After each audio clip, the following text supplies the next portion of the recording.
ஆயுத எழுத்து நிகழ்ச்சிக்கு உங்களை அன்போடு வரவேற்கின்றோம் நேயர்களே. இன்று பாரதிய ஜனதா கட்சியுடைய குடியரசுத் தலைவர் வேட்பாளர் திரு ராம்நாத் கோவிந்த் அவர்கள் தன்னுடைய வேட்பு மனுவை தாக்கல் செய்திருக்கிறார். அந்த வேட்பு மனு தாக்கல் செய்யக்கூடிய நிகழ்வில் தமிழக முதலமைச்சர் திரு எடப்பாடி பழனிசாமி அவர்களும் அதே போல முன்னாள் முதலமைச்சர் திரு பன்னீர்செல்வம் அவர்களும் இருவரும் கலந்து கொண்டு ஒற்றுமையாக பாரதிய ஜனதா கட்சியை ஆதரித்திருக்கக்கூடியதை நம்ம பார்க்க முடிகிறது.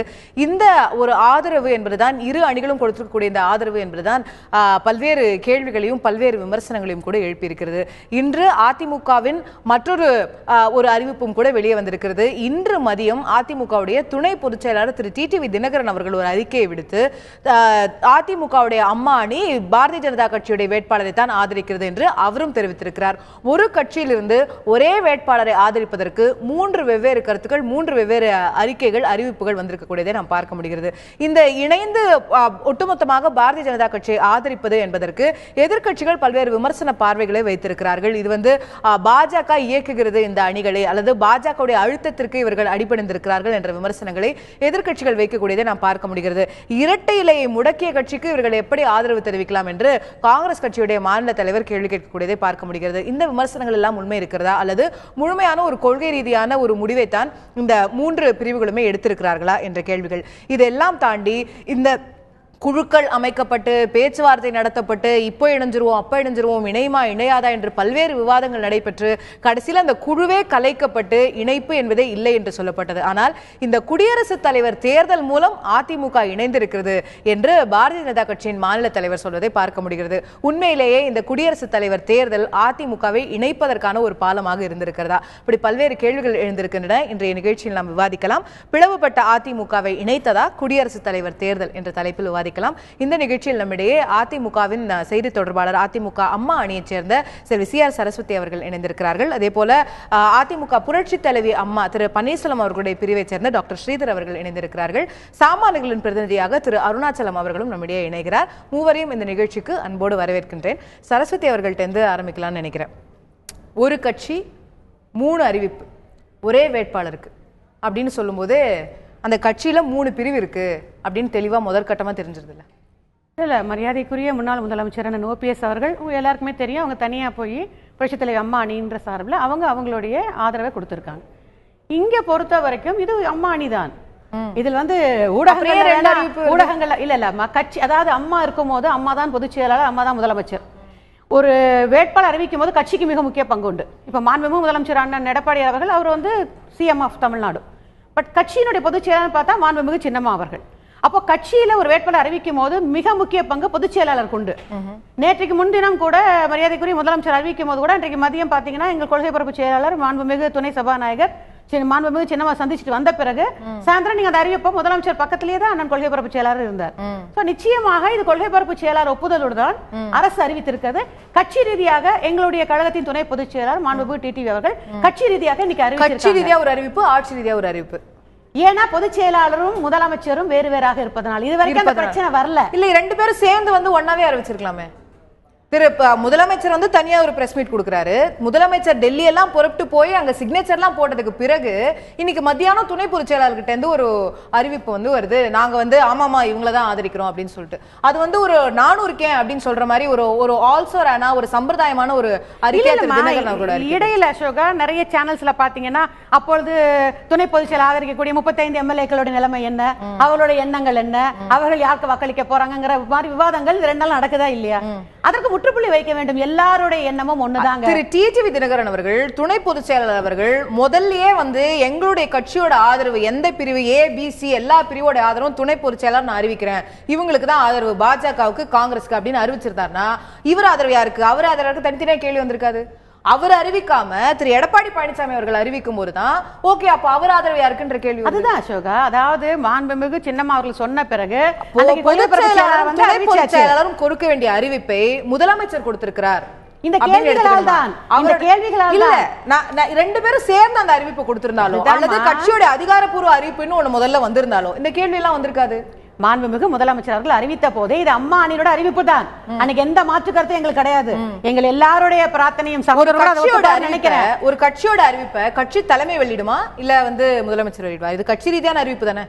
பொதுச் செயலாளர் தான் வெளியிடணும். அப்புறம் பொதுச் செயலாளர் கட்டுப்பட்டது இன்னைக்கு அதாவது இது வரைக்கும் அந்த பிரச்சனை ஏன் வரலன்னா அம்மா ரெண்டுலயே இருந்தாங்க.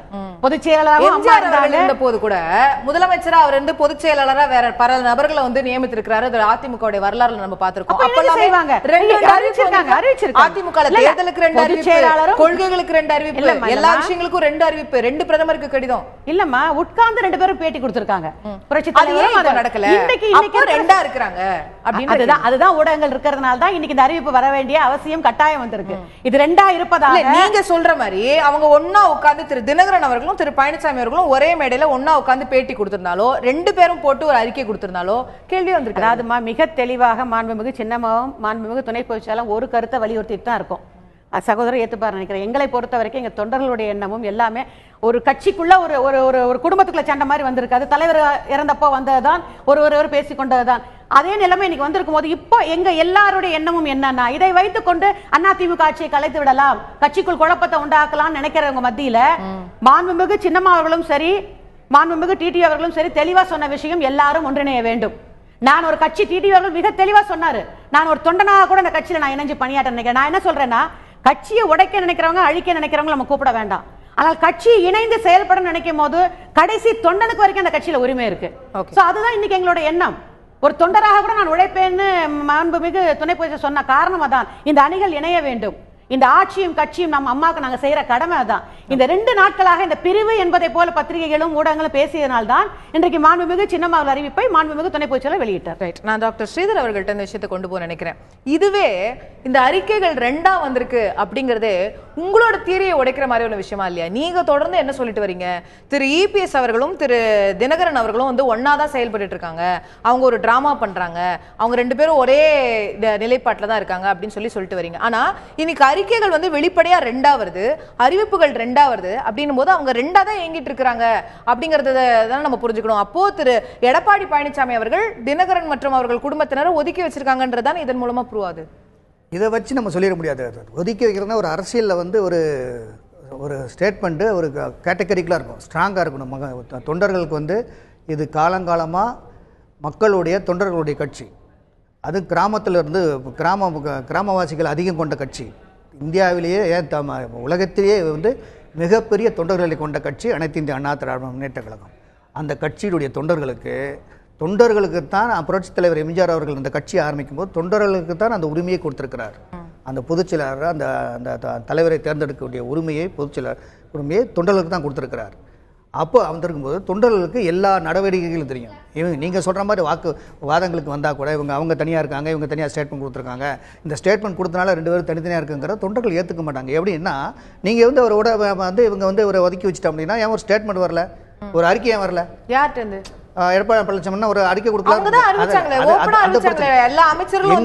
இந்த குழப்பத்துக்கு வேண்டான்னு தான் நாங்க என்ன சொல்றோம், இந்த குழப்பத்துக்கு வேண்டான்னு தான் சொல்றோம். அதைத்தான் நாங்க என்ன சொல்ல வரோம், தொண்டர்களுடைய இயக்கமாகவும் மக்களுடைய இயக்கமாகவும் இருக்க வேண்டும். ஏன்னா இந்த லாங் ரன்ல கட்சி நல்லா இருக்கணும்னா, தொண்டர்கள் இயக்கமாக இருக்கணும்னா நீங்க தேர்தல் வைங்க, யாரு வேணாலும் போட்டி போடுங்க, அதில் யார் தலைவராக வர்றீங்களோ பொதுச் செயலாளர் வர்றீங்க கட்சி நடத்துங்க. இதைத்தான் நாங்கள் சொல்கிறோம்.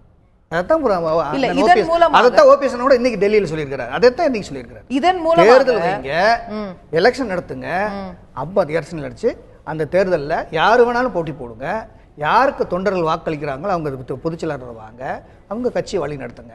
இந்த மாதிரி இப்போ ஜனாதிபதி தேர்தல் இந்த தேர்தலெல்லாம் வந்து இந்த மாதிரி இடத்துல இந்த மாதிரி சிச்சுவேஷன்ஸில் வந்து ஒரு தேர்ந்தெடுக்கப்பட்ட மக்களை தொண்டர்களால் தேர்ந்தெடுக்கப்பட்ட ஒரு தலைவர் இருந்திருந்தா இப்போ அவர் அறிக்கை கொடுத்திருப்பாரு, அந்த அறிக்கை எல்லாரும் கட்டுப்பட்டிருப்பாங்க. இதனால இப்போ என்ன கோஷ்டியா தான் இருக்குது. அதுதான் நானும் கேட்கிறேன். அப்போ கோஷ்டி பூசல் 2 கோஷ்டி அவங்க இருக்கிறாங்கன்றதை நீங்களே சொல்லும்போது அப்புறம் டிராமா பண்றாங்கன்னு எப்படி சொல்றீங்கன்னு தான் நான் கேட்கிறேன். நாங்க டிராமா பண்றதுன்னு சொன்னோம்னா அவங்க வந்து எங்ககிட்ட டிராமா பண்ணிருந்தாங்க, நான் ஒதுக்கி வச்சுட்டேன்னு சொன்னாங்க. நாங்க கேட்கறது ஒதுக்கி வச்சதுனால தானங்க இப்ப தனித்தனியா அறிக்கை வருது, தனித்தனியா செயல்பாடு நடக்குது, இவங்க ஆதரவு எம்எல்ஏ அவங்க ஆதரவு எம்எல்ஏன்னு. அதனால தான் சொன்னோம் இவங்க டிராமா பண்ணிட்டு இருக்காங்கன்னு. எங்க தொண்டர்கள்ட்ட நாங்க போய் கேட்டும்போது இதை விட்டுருங்க, நம்ம கலைச்சிருவோம். இல்ல டிராமா பண்றாங்க, நீங்க அவங்க சேர்ந்து தான் இருக்காங்கன்னு சொல்றீங்க. ஆனா அறிக்கை ரெண்டா வருதுன்னு தான் நான் கேக்குறேன். சில இஷ்யூஸ்ல சேர்ந்திருக்காங்க, சில இஷ்யூஸ்ல தந்திருக்காங்க.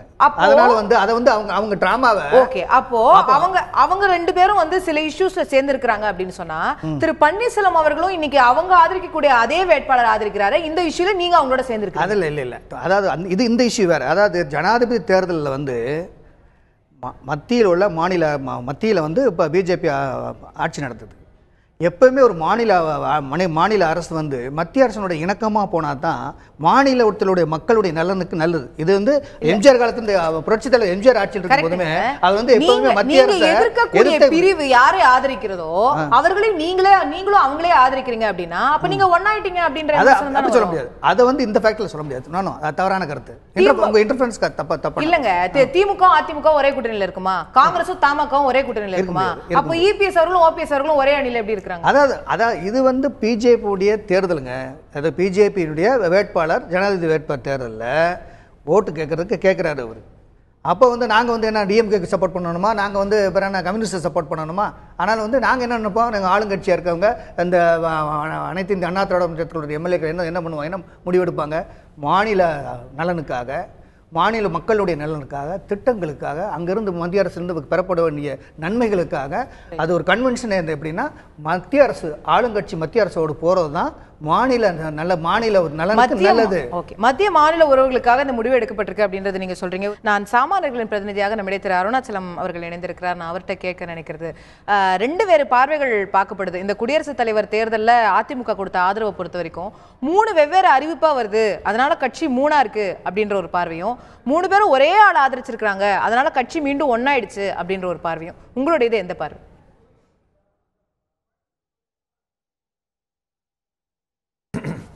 வணக்கம். சகோதரி சியா சரஸ்வதி அவர்களும் சகோதரர் திரு ஸ்ரீதர் அவர்களும் அவர்களுடைய கட்சியின் சார்பாக பேச வந்திருக்கிறார்கள். நாங்கள் என்றால் பொதுஜனங்களுடைய கணிப்பும் பொதுஜனங்களுடைய எதிர்பார்ப்பும் எப்பொழுதுமே வித்தியாசமாக இருக்கும். அவரவர் கட்சியில் அவர் எப்பொழுதும் விட்டுக் கொடுப்பதில்லை. எந்த கட்சிக்காரர்கள் இருந்தாலும் அவர்கள் கட்சியில் யாரும் விட்டுக் கொடுப்பதில்லை. எங்களுடைய கணிப்பு என்னவென்றால், எந்த காலத்திலும் இப்பொழுது நடந்து கொண்டிருக்கிற பிஜேபியுடைய குடியரசுத் தலைவருடைய ஆட்சி, குடியரசுத் தலைவருடைய தேர்தல் என்பது பிளவுபட்டு கிடக்கின்ற 3 அண்ணா திமுக ஒரு பொழுதும் ஒன்றிணைக்க முடியாது என்பது எங்களுடைய ஆணித்தனமான கருத்து. ஏனென்று கேட்டால், திரு இபிஎஸ் அவர்கள், திரு ஓபிஎஸ் அவர்கள், திரு டிடிவி அவர்கள் 3 பேரும் நான் முந்தி நீன் முந்தி என்று ஓடிக்கொண்டு அவருடைய ஆதரவை தெரிவிப்பதற்கு காரணம் 100க்கு 100 அவர்களுடைய தற்காப்புக்காகவும் அவர்களுடைய ஒரு சேஃப்டிக்காகவும் தான் என்று தான் நான் சொல்வேன். அவருடைய சுயநலம், பல பிரச்சனைகளில் இருந்து தப்பிப்பதற்காக அவர்கள் செய்து கொண்டிருக்கும் நாடகம் தான் இது என்பது பொதுமக்களாகிய நாங்கள் வந்து எந்த கட்சியும் சார்ந்தவர்கள் அல்ல. நாங்கள் வந்து டிசைடிங் அத்தாரிட்டி என்று சொல்லக்கூடிய எந்த ஒரு கட்சியும் அவர்களுடைய தொண்டர்கள் ஓட்டு மட்டும், அந்த கட்சியினுடைய உறுப்பினருடைய ஓட்டுகளை மட்டும் பெற்று இதுவரை எந்த கட்சியும் ஆட்சியை பிடித்ததில்லை. அவர்களுக்கு உறுதுணையாக, அவர்கள் சப்போர்ட்டாக எங்களைப் போல சப்போர்ட்டிங் டிசைடிங் அத்தாரிட்டி என்று சொல்லக்கூடிய பொதுமக்களுடைய ஓட்டு கிடைத்தால்தான் அவர்கள் எந்த கட்சியும் ஆட்சியில் அமர முடியும். அதனால் நாங்கள் வந்து எங்களுடைய மனதில் பட்டே தைரியமாக சொல்வோம். யாருக்கும் ஆதரித்து பேச வேண்டிய அவசியம் இல்லை, எதிர்த்து எல்லாம் பார்க்கும் பொழுது ஹலோ இவங்க இணையறதுக்கு வாய்ப்பே இல்லைன்னு கருதுறீங்க? இல்ல, இப்பொழுது கண்டிப்பா இப்பொழுது நடந்து கொண்ட நாடகங்களில் பொதுமக்கள் உன்னிப்பாக கவனித்துக் கொண்டிருக்கிறார்கள். பொதுமக்கள் ஒரு 30 ஆண்டுகளுக்கு முன் இருந்ததை போல பொதுமக்கள் இப்பொழுது இல்லை, மிக உஷாராக இருக்கிறார்கள். நம்மளுடைய ஊடகங்கள், பத்திரிகைகள், செய்திகள் நடக்கின்ற எல்லாம் பார்த்து கொண்டுதான் இருக்கிறார்கள். அதனால் அவர்கள் யாரும் ஏமாற்ற முடியாது. மனதிற்குள் எல்லாம் முடிவு பண்ணி தயாராக இருக்கிறார்கள். போட்டி தேர்தல் என்று வரும்பொழுது அவர்களுடைய முடிவை மிக தெளிவாக கொடுப்பார்கள். இதுவரை தமிழகத்தில் சட்டசபை எந்த மாற்று கருத்துமே இருக்க முடியாது. உங்களோட அந்த கருத்தை நான் புரிஞ்சுக்கிட்டேன். என்னுடைய கேள்வி வந்து 100% என்னுடைய கேள்வி எடுத்துக்கோங்க. என்னுடைய கேள்வி, இவர்கள் வந்து கொடுக்கக்கூடிய பாரதிய ஜனதா கட்சிக்கு கொடுக்கக்கூடிய ஆதரவு அவர்களுடைய தற்காப்புக்காகன்ற விமர்சனத்தை நீங்க வைக்கிறீங்க. இதுல தற்காப்பு எங்க வருது? சேஃப்டிங்கிறது எங்க? என்ன மாதிரியான சேஃப்டி நீங்க குறிப்பிடுறீங்க? அது வந்து மக்களுக்கு எல்லாருக்குமே நான் வந்து விரிவாக சொல்ல வேண்டிய அவசியம் இல்லை. இபிஎஸ் அவர்களுக்கும் திரு ஓபிஎஸ் அவர்களுக்கும் இந்த டிடிவி வந்து இப்பொழுது நடந்து கொண்டிருக்க எத்தனையோ பிரச்சனைகள் சிக்கி மாட்டி தவித்துக் கொண்டிருக்கிறார்கள். இது வந்து வெளியில் சொல்ல தயங்குவார்கள், கட்சிக்காரர்கள் சொல்ல தயங்குவார்கள், பொதுமக்களாகி நாங்கள் தைரியமாக சொல்வோம். பிரச்சனையில் மாட்டிக் கொண்டிருக்கிறார்கள். அது என்னென்ன பிரச்சனை என்பது உங்களுக்கும் நன்றாக தெரியும். ஊடகத்தில் உங்களுடைய பல விவாதங்களை நான் உங்களை பார்த்திருக்கிறேன். உங்கள் திறமை பற்றி எங்களுக்கு தெரியும். பேசக்கூடியவர்களுக்கு எல்லாமே தெரியத்தான் செய்யும். யாருமே ஒத்துக்கொள்ள மாட்டாங்க. அவங்க கட்சியை பற்றி புரிஞ்சுக்கிட்டேன். உங்களுடைய கேள்வி அவங்கள்ட்ட நான் கொண்டு போக நினைக்கிறேன். சரஸ்வதி தான் கொண்டு போக நினைக்கிறேன். போட்டி போட்டுக்கொண்டு 3 அணிகளும் பாரதிய ஜனதா கட்சி வேட்பாளருக்கு ஆதரவு அப்படிங்கிற ஒரு விமர்சனம் வருது. அதுக்கு காரணம் என்னன்னா, அவங்களோட பிரச்சனைகள்ல இருந்து அவங்க வெளிவரணும்னு நினைக்கிறாங்க. அவங்களுக்கு எல்லாம் வந்து பெரிய பல நெருக்கடிகள் இருக்கு அப்படின்ற விமர்சனம் திரு அருணாச்சலம் கிட்ட வருது. நிச்சயமா இல்லம்மா. சார் சொன்ன மாதிரி ஒரு மாநில அரசு மத்திய அரசு சார்ந்துதான் இருக்கு. இன்னைக்கு நீங்க மக்கள் பிரச்சனை தீர்க்கணும், அதிக நிதி வாங்கணும், இங்க இருக்கிற பிரச்சனை குடிநீர், மழை இல்லாமல் குடிநீர் பிரச்சனை இருக்கு, விவசாயிகள் பிரச்சனை இருக்கு, எவ்வளவு இன்னைக்கு கடன்ல இருக்கு தமிழக அரசு. இதுக்கெல்லாம் வந்து மத்திய அரசுடைய உதவி கண்டிப்பா மாநில அரசுக்கு வேணும். நீங்க ஜிஎஸ்டி மசோதாவை ஆதரிச்சீங்கன்னா அது மத்திய அரசுக்கான ஆதரவு. அவங்க கொண்டு வரக்கூடிய மற்றொரு ஏதோ ஒரு திட்டத்தை வந்து ஆதரிச்சு இங்க செயல்படுத்துறீங்க அப்படின்னா அது மத்திய அரசுக்கான ஆதரவு. இன்னைக்கு நீங்க கொடுத்திருக்கிறது பாரதிய ஜனதா கட்சிக்கான ஆதரவு. இருக்கட்டுமா, அந்த வேட்பாளர் தாழ்த்தப்பட்ட சமுதாயத்தை சேர்ந்தவர். அவர் மீரா குமார் அவர்கள் எந்த சமுதாயத்தை முதல்ல செஞ்சிருக்கலாம். இல்ல அவங்க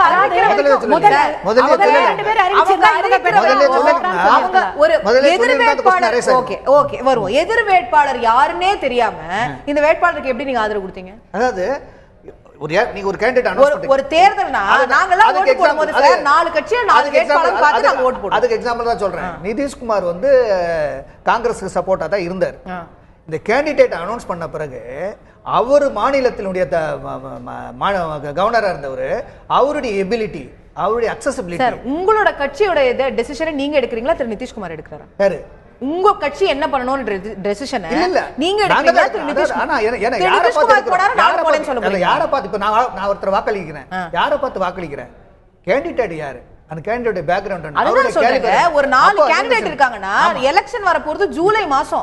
இன்னும் 20 நாள் கிட்ட இருக்கு எலெக்ஷன் வரதுக்கு. அப்போ நம்ம எதிர இருக்கிற கேண்டிடேட்ல யாரு காங்கிரஸ் அறிவிக்கட்டும், நாங்க ரெண்டையும் சேர்த்து பார்த்து நாங்க என்ன கேண்டிடேட் முடிவு பண்றோம். நீங்க சொன்ன வார்த்தை அப்படினா ஒரு 4 கேண்டிடேட் அனௌன்ஸ் பண்ணி அவங்கள ஸ்டேஜ்ல விட்டு கமாண்ட் செலக்ட் அப்படி சொன்னா அதுல நியாயம் இருக்கு. அதுதானங்க தேர்தல். அப்படியே நாங்க நீங்க வந்து எல்லா கட்சி வேட்பாளரும் நிக்கறாங்க, எல்லாத்தையும் பார்த்து நாங்க ஓட்டு போடுறோம். ஃபெயில் ஆச்சுனா 17 17 கட்சிகளும் சேர்ந்து ஒரு கேண்டிடேட் செலக்ட் பண்ணிருக்காங்க. மீரா குமார், ஆஃப் கோர்ஸ் மீரா குமார் நல்ல கேண்டிடேட் தான். வேட்புமனு தாக்கல் பண்றதுக்கு இன்னும் கால அவகாசம் இருக்கு. அவங்க முன்னாடி அறிவிக்கணும், நீங்க ஏன் கேக்குறீங்க? முன்னாடி அறிவிச்சிருந்தா என்னென்ன இல்ல தவறுன்றன. இல்ல நீங்க காத்திருக்கலாம்ங்கற நான் எல்லா வேட்பாளரும் வர வரைக்கும் காத்திருக்கலாம். தவறு இருந்தா அதனால தான் எல்லா வேட்பாளரும் மனு தாக்கல் செஞ்சு எல்லாருக்கும் சின்ன ஒதுக்கீடு செஞ்சதுக்கு அப்புறம் தான தேர்தல் நடத்துறாங்க. நீங்க ஒரு வேட்பாளர் அறிவிச்ச உடனே ஓகே நீங்க போய் ஓட்டு போட்டுட்டீங்க. மத்த வேட்பாளர் யாருன்றதுக்காகவே நீங்க காத்திருக்கல. மாண்புமிகு முதலமைச்சர் அம்மா அவர்கள் காங்கிரஸ் அறிவித்த போது முதல்ல சங்மா அவர் அறிவிச்சாங்க, தேர்ட் ஃப்ரண்ட் அறிவிச்சாங்க. அதன் பிறகு அவருக்கு முன்னமா காங்கிரஸ் அறிவிச்ச வேட்பாளர் அம்மா ஏத்துக்கலையா?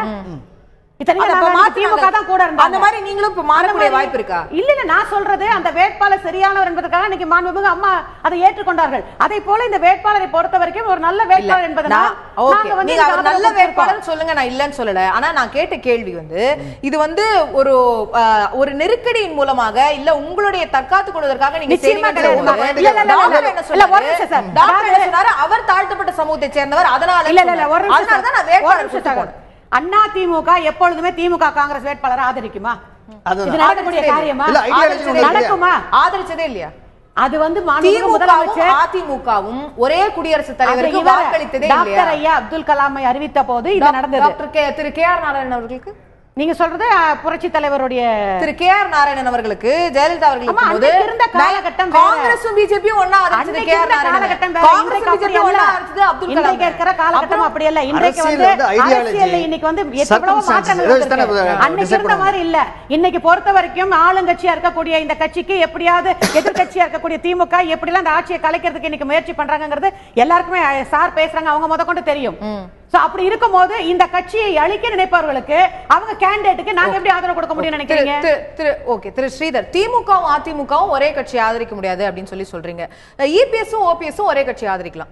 உங்களுக்கு எந்த எதிர் நிலைப்பாடும் கிடையாது ரெண்டு பேருக்கும். ரெண்டு பேரும் அப்போ ஒன்னாயிட்டீங்க அப்படின்ற விமர்சனம். அந்த இதுல அதுல நாங்க வந்து எங்களுடைய இஷ்யூஸ் வந்து பார்ட்டி நாட் இந்த இஷ்யூஸ் வந்து கட்சியில் 122 எம்எல்ஏ அவங்க எம்எல்ஏல அதிமுக எம்எல்ஏ நாங்க சொல்லிட முடியுமா? அது கிடையாது. நாங்க சொன்னோம் ஆட்சி சட்டமன்றத்தில் நம்பிக்கை வாக்கெடுப்பு வரும்போது என்ன சொன்னீங்க? எல்லா எம்எல்ஏக்களும் 134 எம்எல்ஏக்களும் தொகுதிக்கு போங்க, மக்கள் கிட்ட கருத்து கேட்டு மக்கள் சொல்ற ஆளுக்கு ஓட்டு போடுங்கன்னு சொன்னீங்க. 12 உங்களுடைய எம்எல்ஏக்கள் அவர்களை தொகுதியில கருத்து கேட்டீங்களா? கரெக்ட். திரு ராம்நாத் கோவிந்த் அவர்கள் தான் சரியான தேர்தல் கருத்து கேட்டீங்களா? எங்களுடைய 12 எம்எல்ஏக்களும் ஒவ்வொரு தொகுதியிலையும் தொகுதி மக்களுடைய கருத்து கேட்டு அதை கொண்டு வந்து முந்தா நாள் ஓபிஎஸ் தலைமையில் மாநிலத்தில் வந்து உட்காந்து இருக்க நான் சொல்லி முடிச்சிடறேன். வந்து அவர் டிஸ்கஸ் பண்ணி சொல்கிறதுக்கு டிஸ்கஸ் பண்ணி ஒரு கன்சென்சஸ் எடுத்து அதுக்கு பிறகு தான் அதான் அதுக்கு முன்னாடி கூட நீங்கள் கேள்வி கேட்ட பத்திரிகையில் கேட்டீங்க. நாங்கள் நேரம் வரும்போது பதில் சொல்லுவோம்னு சொன்னார். அன்னைக்கு அவர் டிக்ளேர் பண்ணலை. அவர் ஓபிஎஸ் அன்னைக்கு டிக்ளேர் பண்ணலை. அப்புறம் வந்து முந்தா நாள் கூட நீங்க பிரஸ்ல வந்திருக்காது. அவங்க டிஸ்கஸ் பண்ணி 12 தொகுதியில எத்தனை மக்களை சந்திச்சீங்க, எப்போ இந்த கூட்டங்கள் நடைபெற்றது, இதெல்லாம் விளக்க முடியுமா?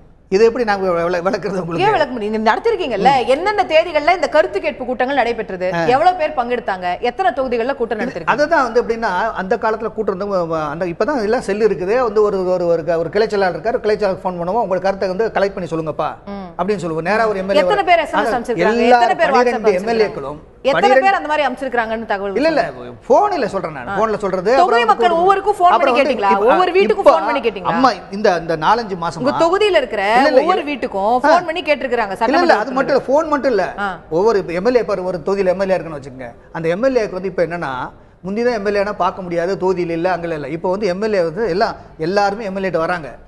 நான் சொன்னல எம்எல்ஏக்கு டைம் இல்லைன்னு கூட போன விவாத மேட்டத்தில் சொன்னேன்ல. ஆனால் எல்லாரும் எம்எல்ஏட்ட வராங்க, எம்எல்ஏ இன்ட்ராக்ட் பண்ணுறாரு, பப்ளிக்கில் இன்ட்ராக்ட் பண்ணுறாரு. இப்போ நான் கான்ஷியஸாக இருக்காங்க எம்எல்ஏஸ்லாம்.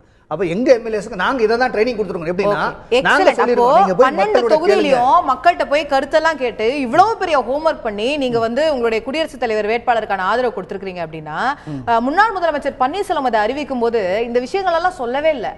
அமித்ஷா அவர்கள் ஆதரவு கேட்டார், அதனால நாங்கள் ஆதரவு கொடுத்தோம் அப்படின்னு சொன்னார். ஆமா, இது அப்படித்தான் சொல்லுவாரு, ஒரு நட்சலா தான் சொல்லுவாரு. நட்சல் இது ப்ரொசீஜர் மெத்தட் இல்ல இல்ல. அமித்ஷா அவர்கள் ஆதரவு கேட்டாரு, அப்புறம் நாங்க வந்து எங்க தொகுதி மக்கள்கிட்ட கேட்டோம், அவர் கேக்குறாரு கொடுக்கலாமா நாங்க கேட்டோம், மக்கள் ஓகேன்னு சொன்னாங்க, மக்களுடைய கருத்துப்படி நாங்கள் ஆதரவு கொடுத்திருக்கிறோம்னு சொல்லிருக்கீங்க.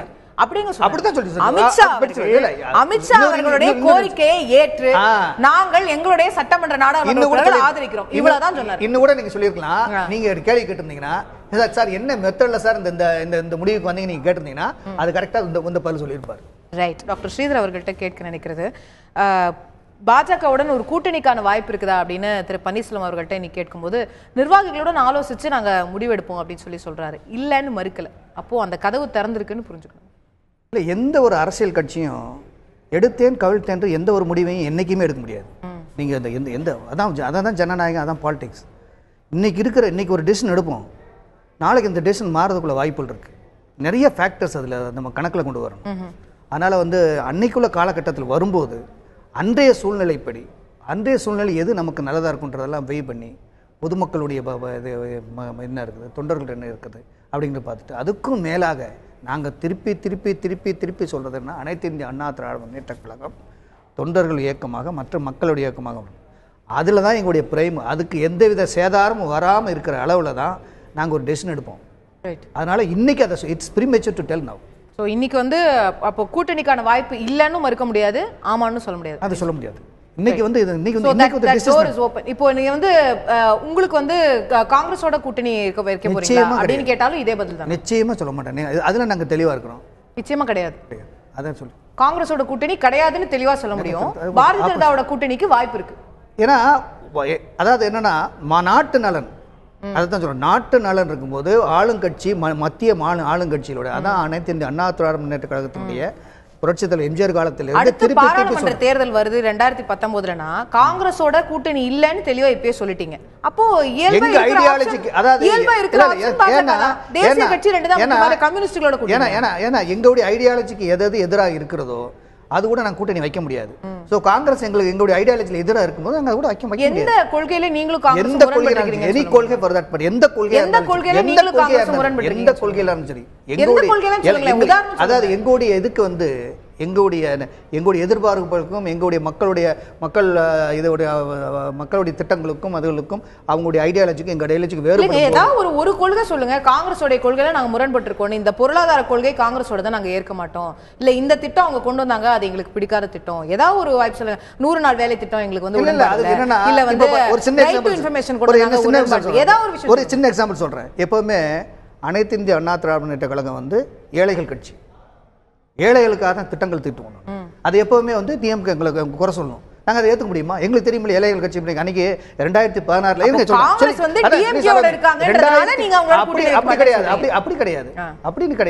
2016 நாங்க எல்லா கட்சியும் வந்து தனியா நின்று எதுக்கு செஞ்சோம்னா மக்களுக்கு நாங்க சேவை செஞ்சிருக்கிறோம், மக்களுக்கு நாங்கள் ஏழை மக்களுக்கு திட்டங்களை செஞ்சிருக்கிறோம், திட்டங்கள் சென்றடைஞ்சிருக்கு, அதை கேட்டு நாங்கள் வாக்களிக்கிறோம்னு சொன்னோம். அதில் தான் நம்ம ஜெயிச்சிருக்கோம். ரைட். ஸோ பொறுத்திருந்து பாருங்கன்றது உங்களுடைய பதிலாக புரிஞ்சுக்கிறேன். சிஆர் சரஸ்வதி அவர்கள்ட்ட இறுதியாக நான் கேட்க நினைக்கக்கூடிய விஷயம், இன்னைக்கு விமர்சனம் உங்கள் மேலே என்ன வருது அப்படின்னா, எந்த கட்சி உங்களுக்கு நெருக்கடி கொடுக்கறது, எந்த கட்சி உங்களை பிளக்க முயற்சிக்கிறது, எந்த கட்சி இவங்க வந்து அது ரெட்டையில முடக்குறாங்க, தேர்தலை ரத்து பண்ணுறாங்கன்னு எந்த கட்சி மேலே குற்றச்சாட்டாக வச்சுட்டு வந்தீங்களோ அந்த கட்சிக்கே இன்னைக்கு ஆதரவு தெரிவிச்சிருக்கீங்களேன்ற குற்றச்சாட்டா வந்து இது ஊடகங்கள் சொன்னாங்களே தவிர டைரக்டா எங்களுடைய அம்மா நீ எந்த குற்றச்சாட்டையும் பாரதிய ஜனதா கட்சி தான் இதை வந்து விஷயங்களை செய்யுது, மத்திய அரசாங்கம் தான் நெருக்கடி கொடுக்குது அப்படின்னு அதிமுக செய்தி தொடர்பாளர்கள் யாருமே சொன்னதில்லை.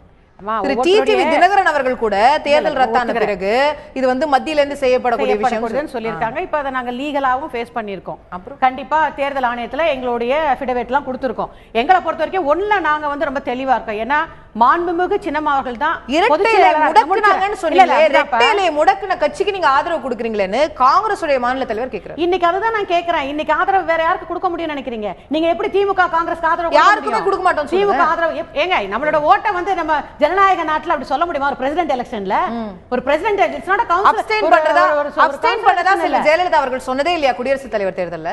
அதன் பிறகு முடிவு அம்மா குடியரசுத் தலைவர் தேர்தல்ல அப்ஸ்டெயின் பண்றோம், நாங்க வந்து இந்த யாருக்குமே வாக்களிக்க மாட்டோம்னு சொன்னாங்களா இல்லையா? சொல்லிட்டு அந்த பிறகு தன் கருத்தை மாத்தி வாக்களிச்சாங்க. அம்மா ஸ்டேட்மெண்ட் கொடுத்தா கூட ஜனநாயக நாட்டுல நம்ம வந்து கண்டிப்பா வாக்களிக்கணுங்கிறதுக்காக எங்களை பொறுத்த வரைக்கும் ஒண்ணுதாம்மா. இன்றைக்கு நாங்கள் ஃபேஸிங் இட். அதே சமயத்துல எங்களுடைய அம்மா நீ பொறுத்த வரைக்கும் பிளவெல்லாம் கிடையாது. 33 வருடங்களாக அம்மா கூட இருந்த சின்னம்மா அவர்கள் பொதுச் செயலாளராக இருப்பார்கள்.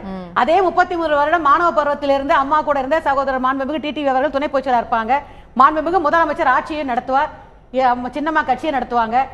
எங்களுக்கு மக்களுக்கு நல்லது செய்யக்கூடத்தில் சென்ட்ரல் கவர்மெண்ட் இருக்கிறதுனால அவங்க வேட்பாளர் நாங்க இன்னைக்கு எங்களுக்கு சென்ட்ரல் கவர்மெண்ட் கிட்ட இருந்து மக்களுக்கு வாங்க வேண்டியது நிறைய இருக்கு. So we are supporting central government. அவ்வளவுதான். ஓகே. திரு அருணாச்சலம், உங்களுடைய இறுதியான பார்வை நிகழ்ச்சி நிறைவு செய்யறதுக்கு முன்னாடி.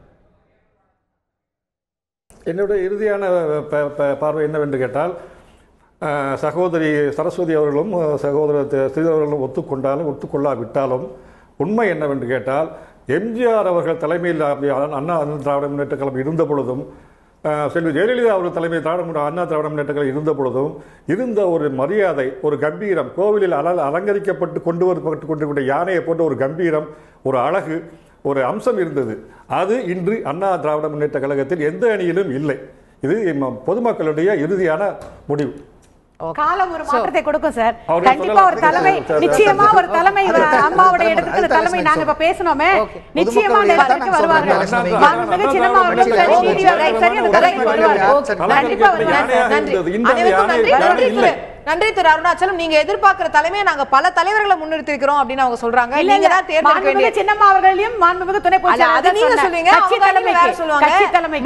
மக்கள் வந்து அதுல இருந்து எந்த தலைமை அப்படிங்கறத தேர்ந்தெடுக்க வேண்டிய இடத்துல மக்கள் இருக்காங்க அப்படிங்கறத பார்க்க முடிகிறது. நிகழ்ச்சியை தற்போது நிறைவு செய்தாக வேண்டும். இந்த அதிமுகவுடைய பல்வேறு அணிகள் ஒன்றாக இணைந்து ஒரே வேட்பாளரை ஆதரிப்பது என்பது பாரதிய ஜனதா கட்சியுடைய மாநில தலைவர் சொல்லியிருப்பது போல இது வந்து அணிகளை இணைத்து விட்டது என்று பார்க்க வேண்டுமா, அல்லது பிரதான பல விஷயங்களில் இன்றமும் கூட தேர்தல் ஆணையத்தில் வழக்கு இருக்கிறது, இரட்டையில யாருக்கு என்பதில் பிரச்சனை இருக்கிறது, பொதுச் செயலாளர் யார் என்பதில் பிரச்சனை இருக்கிறது, இது போன்ற விஷயங்கள் இந்த அணிகளை இன்னும் பிளவுபடுத்தியே வைத்திருக்கிறது என்று சொல்ல வேண்டுமா?